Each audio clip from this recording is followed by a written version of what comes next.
Alright, now we're going to take the player, and this time around for the player's rate of fall on the collide above, we're going to do a little bit different this time. Two things will change. First thing, on the player's collide above, we'll go ahead and turn off the check for objects above the player. So what this is going to do is say that when the player hits this, instead of saying, hey, I've hit something and respond, it'll actually just continue to say, hey, I'm still jumping, so until I've reached my apex where I'm supposed to fall back down, I'll continue in that direction.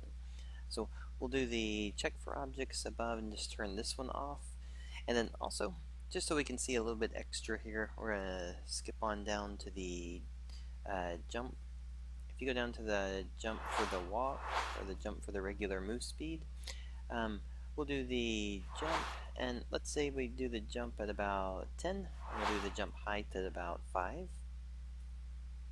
Alright, so if we do this time when we run it, what the player is going to do is hit on his head, so we'll just move through and we'll hit with the head here, but notice, let's see if we can get it where it's yeah, it's going to need a little bit more. If it's close within the range, then he'll actually be able to go back down within that speed because he's reached a height for it. We'll push it up a little bit higher or move the block down a little bit lower. Actually, let's try moving the block down. This would probably work here. We'll take it to about right there. Alright.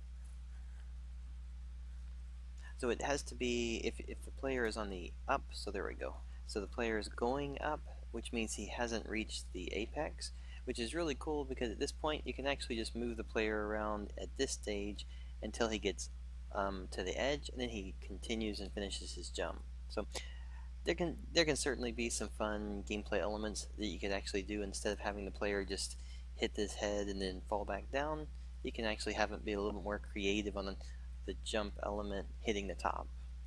Alright, so there we go.